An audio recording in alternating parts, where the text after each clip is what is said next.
Salam hər birinizə, dəyərli izləyicilər, ümid edirəm yaxşısınız. 2026, yəni ayın 7-sində, yəni dünən keçirilmiş qəbul imtahanından 2 dənə Python sualı seçmişəm. Geri qayıdış tipli sualdır hər ikisi də.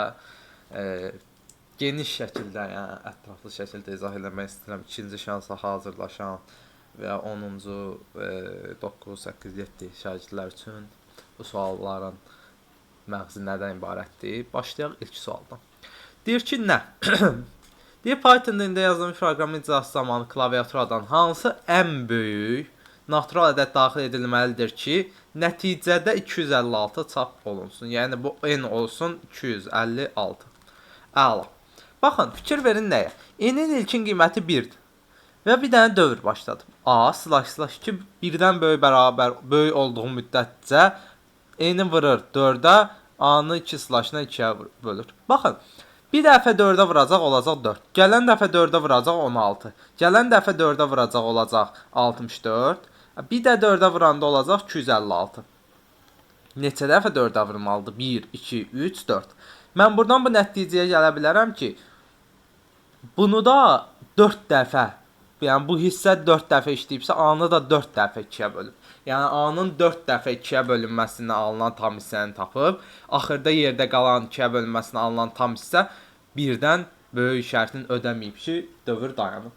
İndi baxın, biz deyirik ki, bu ikilik say sistemindən neçə rəqəmlərdir. Yəni, niyə bu nəticəyə gəldi ikilik say sistemi? Biz say sistemindən bilirik ki, hər hansısa bir A ədədin ikilik say sisteminə keçəndə A-nı 2-yə bölürəm, 2-yə bölünməsindən alınan qalıq 1 olsun. Sonra bir dənə yeni natamam qismət alınır. Bu A1 olsun, bu A2. Sonra bunu 2-yə bölürəm, yeni qalıq alınır. Sonra burada yeni natamam qismət. Belə 2-yə bölə-bölə gedirəm. Ta ki bu 0 olana kimi. Və mən bu qalıqları Q1, Q2, Q3 olsun. Tərsdən düzürəm Q3, Q2, Q1 şəklində. Bu tərsdən düzülməsindən alınan ədəd olur bu A ədədinin, A1 ədədinin ikilik say sistemindəki yazılışı. Əla. Onda mən deyə bilərəmmi ki, baxın, mən indi bu A-nı 2 slashla 2-yə böləndə, yəni 2-yə bölünməsindən alınan tam hissəni tapanda. Buradan bunu bağlayayım, arxadan səs gəlməsin. 2-yə bölünməsindən alınan tam hissəni tapanda. Deyə bilərəmmi ki, mən, məsələn, tutaq ki, A-nı ilk dəfə 2-yə böləndə bu Q1 getdi də, düzü, buradan sonrası qaldı da əlimdə. Yəni, bir dəfə 2-yə bölürəm Q1, keçirəm, sonra yeni A2 alıram. A2-in içində buradan bu tərəfkilər var. İndi onları tapacam, düzdür? Yəni, bir dəfə 2-yə bölünməsinə alınan tam hissi ilə mən Q1-i itirirəm də, Q1-i silləm deyə bilərəm. Necə ki, bir onluq say sistemində olan bir ədədin, məsələn, 2, 7, 8, 3, 4 ədədin. 2 slashla 10-a bölmək, ona. Bunun onluq say sistemindəki yazılışındakı axırıncı rəqəmi silmək deməkdir, 4-ü silməkdir. Bu ədədi də, A ədədini 2 slashla 2-yə bölmək, onda bunun ikilik say sistemində yazılışındakı son rəqəmi silmək deməkdir, düzdür? İndi baxın, dövr 4 dəfə işləyibsə, 100% ki, bu ədəd 4 dənə rəqəmi var, plus əlavə rəqəmlərdə olacaq ki, 4 dənə rəqəm var, bunları silib. Amma 4 dənə rəqəmi siləndə, məsələn, 3-cünü siləndən sonra burada bir rəqəm qalıb, tutaq ki, fırlanıb gələndə deyəndə ki, həmən rəqəmi siləndən sonra birdən böyüdür, bu hə cavabını verməlidir. Hə cavabını vermək üçün də bir dənə də rəqəm olmalıdır. İndi yaxşı görək bu ödəyəcək biz üçün. İndi baxın, ikilik say sistemində yazılışına baxırıq deyə, ikilik say sistemində ola biləcək ən böyük rəqəm zaten 1-dir. Biz ən böyük ədədi axtarırıqsa, hamısına 1 deyərik. Dedim, hamısına 1. Əla. İndi baxın, dövrə girəcək, bunu siləcək. Fırlanacaq şərti yoxlayacaq, ödəyəcək, bunu siləcək. Baxın, bu ədəd qalanda, 1-1 qalanda yuxarı çıxdı. 1-1-in 2 slashla 2-yə bölünməsindən alınan tam hissə bu 1-in silinməsidir. Bu 1-in silinməsindən qalan hissə 1-dir. 1-dən böyüdür? Yox. Deməli, mənim burada bir dənə də rəqəmim olmalıdır ki, gəlib 4-cü dəfədə silmək işini görsün, qalanda 1-1 dövr yekunlaşır. Əla. Yəni, bu şərti axırıncı dəfə ödəyə bilən ən böyük ədəd 3 dənə 1-dir. 3 dənə 1-dir. Buna da baxa bilərik ki, 3 dənə 1-in 2 slashla 2-lik say sistemi bölünməsinə alınan tam hissə 1-dən böyüdür. 2-dən 1 olanda dövrə girmir. Gəlir 3-dən 1 ola 2-lik say sistemində. Yəni 7 ola. 7 ola. 7 yox, astagfirullah. 2 üstü 3 minus və 7. Gəlir 7 ola ən böyük halında. İndi baxın, biz də ən böyük ədəd axtarırdıq. Ən böyük ədəd tapdıq ki, 6 dənə 1-dir ikilik say sistemində. Bunu onluğa çevrəsi olsuq 2 üstə 6 minus 1 deyərəm, yəni 63.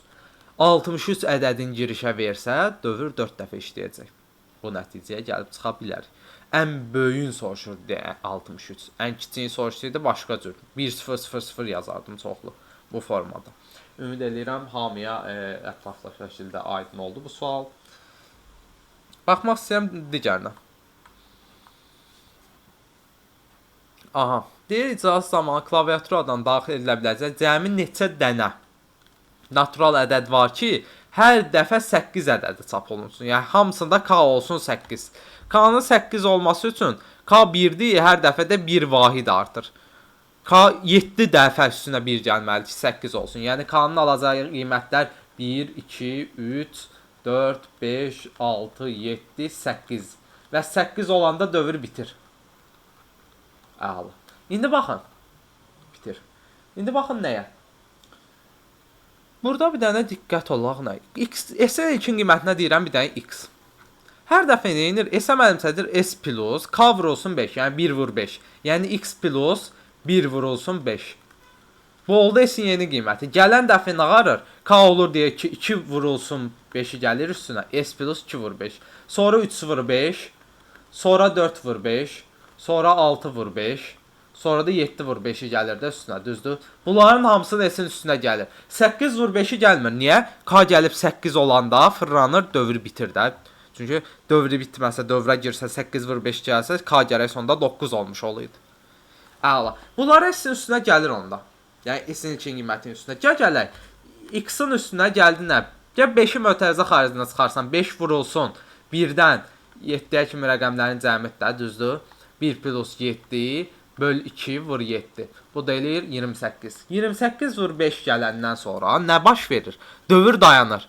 Dövr dayanırsa demək S böyük bərabərdir 250 olur da. Belə olur. Əla. Onda X böyük bərabərdir. Demək 28-i 28-i vururam 5-ə eləyir 140. 250-dən 140 çıxıram eləyir 110. 110. Fikir verin, mən burada ən kiçik qiymətini tapa bildim S-in girişə veriləcək. Ən böyüyü də tapım ki, görüm o aralıqda neçə qiymət var da, düzdür? Yaxşı, ən böyüyü necə tapa bilirdik? Biz həmişə geri qayıdış suallarını izah eləyəndə nə demişik? Demişik ki, dövrü bir vahid az işlədirəm. Deyirəm ki, axırıncı 7 vur, bax buradan bura kimi. Bunun rəngini dəyişim hətta. Deyirəm ki, bax bura kimi işləyəndə. Yəni X-in üstünə 5 vur olsun. 1 plus 2 plus nöqtə 6-nı gələndə. Hələ 7-ni gəlməyib, axırıncı addım işləməyib. Bunu gələndə hələ də 250-dən kiçik olmalıdır ki.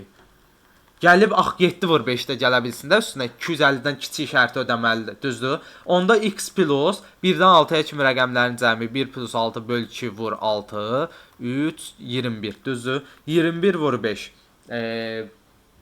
İndi baxın. 21 vur 5, 105, 250-dən çıxıram 105-i, bu da eləyir neçə? 145, düzdür? X kiçikdir 250 yazım bura. X kiçikdir 145 şərti ödəməlidir ki, bu da yazım bura. X kiçikdir 145.